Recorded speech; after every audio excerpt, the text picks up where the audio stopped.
Hello guys, welcome to Crunchy Tales. I am Gemma, your snack time movie companion. In our previous video, we explored the story of the first 3 episodes of the Dark Matter series. And in today's video, we're going to talk about episodes 4, 5, and 6. Now friends, to fully understand today's video, it's important that you've watched my previous one. I'll leave its link both in the description and the pinned comment. Before we begin, I have a small request. If you enjoyed this video, please like it and subscribe to the channel. So now, without further delay, let's roll the intro. The 4th episode is titled The Corridor, and the story picks up exactly where episode 3 ended. Jason 1 and Amanda have taken the drug and entered the box, which leads them into the Infinity Corridor. At the same time, Jason 2 discovers a painful truth about Daniela from the first world, that she once had twins, but one child named Max didn't survive. In episode 4, we also meet the version of Layton from the second world. He's furious that Jason 1 and Amanda escaped. So when the box opens again after 3 minutes, Layton jumps inside it himself.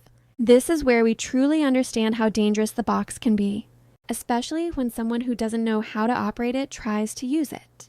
While trying to stop them earlier, Dawn had placed her hand on the box door, and as a result, her fingers were severed. Meanwhile, inside the Infinity Corridor, Jason 1 and Amanda see endless doors, perfectly spaced, stretching infinitely in all directions. After some thought, Jason 1 finally opens one door.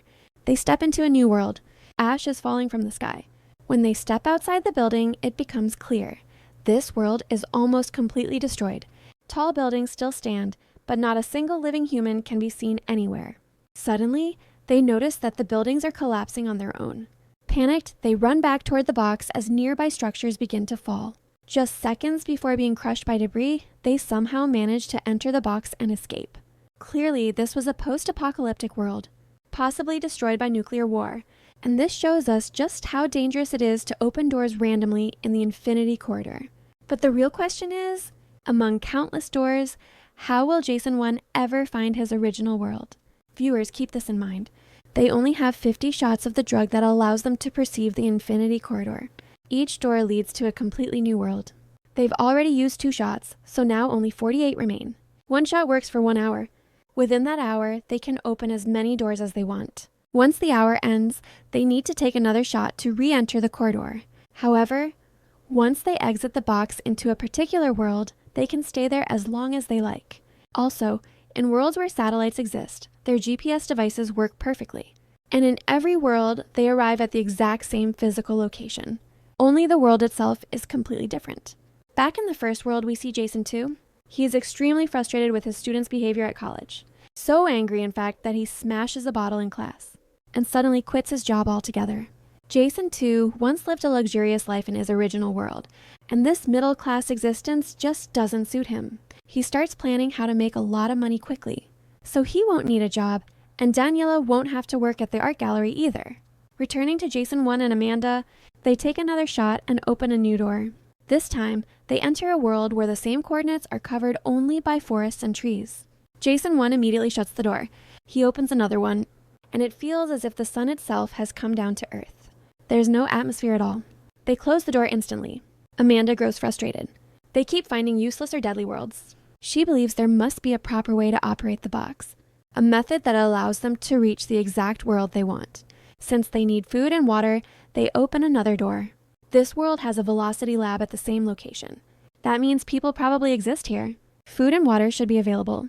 But suddenly, they witness the same moment from earlier. The moment when Jason 1 and Amanda fled into the box. In this world, instead of running, Amanda stays behind, saying that none of this was her fault, that Jason forced the plan to save her. Hearing this, the guards kill this world's Amanda and arrest Jason. This world's Layton sees Jason 1 and Amanda near the box. Realizing the danger, they rush back inside and shut the box. Technically, Amanda has just witnessed another version of herself die, a deeply shocking experience, but she stabilizes herself quickly. They still want to open as many doors as possible before the drug wears off. One door reveals a tsunami. Another reveals a strange werewolf-like creature. Frustrated, Amanda opens yet another door and enters a world trapped in an ice age. Jason 1 tries to stop her but follows her inside. A massive snowstorm surrounds them. Within seconds, they lose all sense of direction. They can't even see where the box is anymore. Their footprints are quickly covered by snow. The cold becomes unbearable. Amanda collapses from frostbite-like symptoms. Jason 1 carries her through the storm until he finally spots an abandoned house. He takes Amanda inside, finds matches, and somehow lights a fire. Dead animals lie inside the house, clear evidence that the owners died long ago. Jason warms Amanda by the fire. The next morning, when the storm stops, Jason steps outside. The entire area is frozen solid. Even the box has been buried under the snow. Finding it now seems almost impossible. Meanwhile, Jason 2 is desperate to make money fast. He meets Layton from the First World, a wealthy man from a rich family. This Layton doesn't run labs. He simply enjoys life and makes investments. Jason 2 pitches him an incredible project and asks for funding. Layton refuses, saying he's already invested enough, so Jason 2 asks Layton to come with him, just to see the project once. He takes Layton to the place where the box once existed. They take the drug and enter the Infinity Corridor together. Layton is completely confused. Jason 2 finally explains, this box gives access to the multiverse. Layton is shocked. Even billionaires don't possess technology like this. With it, he could travel to any world. Before Layton randomly opens a door, Jason 2 stops him, saying there's a specific way to reach the right world. What that method is, the viewers will soon find out. The scene shifts back to Jason 1 and Amanda in the frozen world. Amanda finally recovers enough to walk. She tells Jason this world is a nightmare for her. As a child, she used to go skiing with her father in Argentina. Snowstorms would trap them inside their car for hours. Even though those moments became family bonding time, the fear of snowstorms traumatized her deeply. Hearing this, Jason 1 realizes something important. When Amanda opened the door, she was scared, thinking about her childhood snowstorms. That's why the door led to a world filled with them. In other words, the box responds to thoughts. What you think while opening the door determines the world that manifests beyond it. With infinite universes, there will always be a world that matches your thoughts exactly. Jason 2 teaches Layton the same principle. He asks him to meditate, calm his mind, and imagine the world he wants to see. Only then should he open the door. Back with Jason 1 and Amanda, they now know how to operate the box. The only problem left, finding it beneath the snow. Amanda remembers that the box disrupts magnetic fields. A compass needle won't work properly near it. Using this logic, they locate the correct direction. They stab metal rods into the snow until they feel something solid beneath. Finally, they find the box. They clear away the snow. At last, the box is theirs again. The scene shifts to the First World. Daniela is looking at photos of her deceased child, Max. She has preserved his belongings. Today is an emotional day because it's both Max and Charlie's birthday. They had buried Max's ashes beneath the roots of a plant. Every year, the family sits there and shares their emotions. They call it tree time. Jason 2 isn't home for it. This feels strange to both Daniela and Charlie because Jason has never missed tree time before. We learn how Max died. When Daniela was pregnant with twins, one baby had a normal heartbeat, the other didn't. Charlie was born healthy. Max was born with abnormalities. They tried everything, even 3 surgeries. But Max didn't survive the third one. Jason 2 returns after giving Layton a tour of the multiverse. He tells him he's from another world. A world where Layton is the CEO of Velocity Labs, and Jason helped build the box. Having seen endless possibilities, Layton is now ready to invest any amount of money. Jason 2 has finally secured his future. He returns home with an expensive SUV for Charlie's birthday. Charlie is happy. Daniela isn't. Jason missed tree time, bought an unaffordable car without discussion, and then reveals he's quit his job. He promises massive wealth from an old project. He says Daniela can quit her job and paint again, but Daniela isn't convinced. This sudden change in Jason's behavior deeply troubles her. The episode ends with a chilling sight. Layton from the second world, exploring the Infinity Corridor alone. He's badly injured. Clearly, he doesn't know how to operate the box. He keeps entering dangerous worlds, and it seems unlikely that he'll survive much longer. And with that, episode 4 comes to an end. The 5th episode is titled Worldless, and this episode begins with Jason 1 and Amanda calming their minds and opening a door together. But the world they step into is already drowned. Yes, completely submerged in water. Both of them immediately begin to drown. Somehow, in sheer panic, they manage to shut the box and return to the Infinity Corridor. This happens because, in their attempt to control and calm their minds, they unknowingly put immense pressure on themselves. That pressure reflected in the world they entered.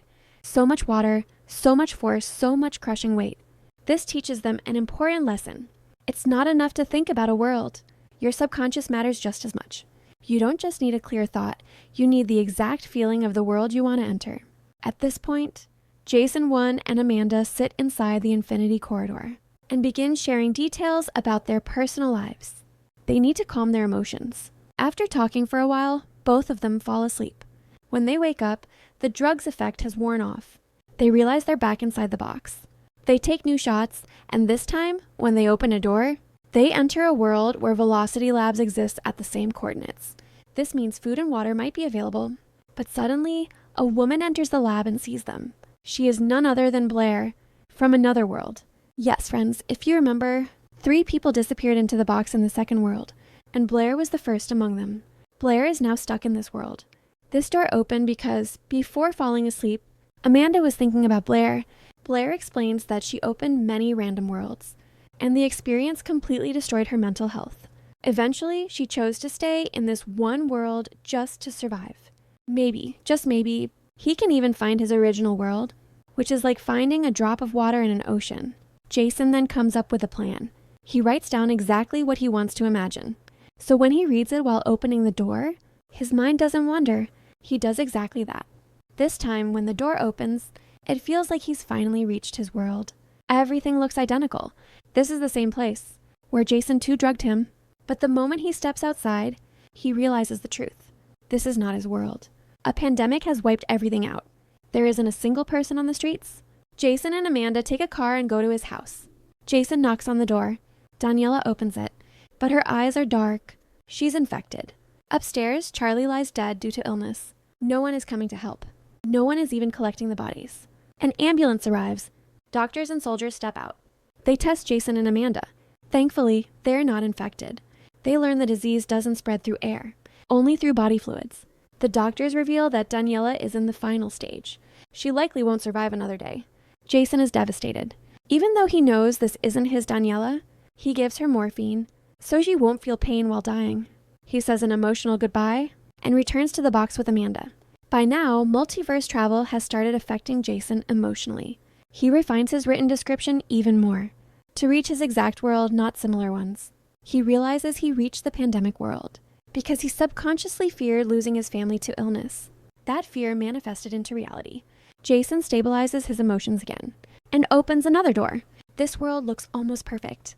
Jason believes this might finally be his world. So he enters his house holding a knife, ready to kill Jason too. But once again, he's wrong. In this world, Daniela and Charlie exist, but this world's Jason is in prison. They're divorced. Clearly, this version of Jason must have done something terrible. The moment Daniela sees Jason 1, she screams and calls the police. Charlie even attacks Jason. Jason is forced to flee. Since the police are searching for him, Amanda takes Jason to her relative's house in this world, so they can stay safe overnight. Shockingly, Amanda is dead in this universe. When her relative sees her alive, she's terrified. Amanda gives her medication for mental illness and leaves, saying she's happy in the afterlife. When the relative wakes up, she'll believe it was all just a dream. Jason and Amanda take the relative's car and return to the box, still searching for Jason's original world, also known as the First World. Meanwhile, in the First World, Jason 2's relationship with Daniela continues to deteriorate. He also needs more drug shots. Layton is paying $1 million per shot. Jason 2 returns to his original world, steals a large number of drug ampules from the lab. As he exits the box, an employee spots him and tells him something alarming. Jason 1 is also traveling the multiverse to find his world. Jason 2 becomes worried. Jason 1 could appear in his world at any time. So Jason 2 returns to the First World. He sells 50 drug ampules to Layton for $50 million. Then he advises Layton to find a perfect world and settle there permanently. Why? Because Jason 2 plans to seal the box in the First World, ensuring Jason 1 can never reach it. And with that, episode 5 comes to an end. The 6th episode is titled Superposition.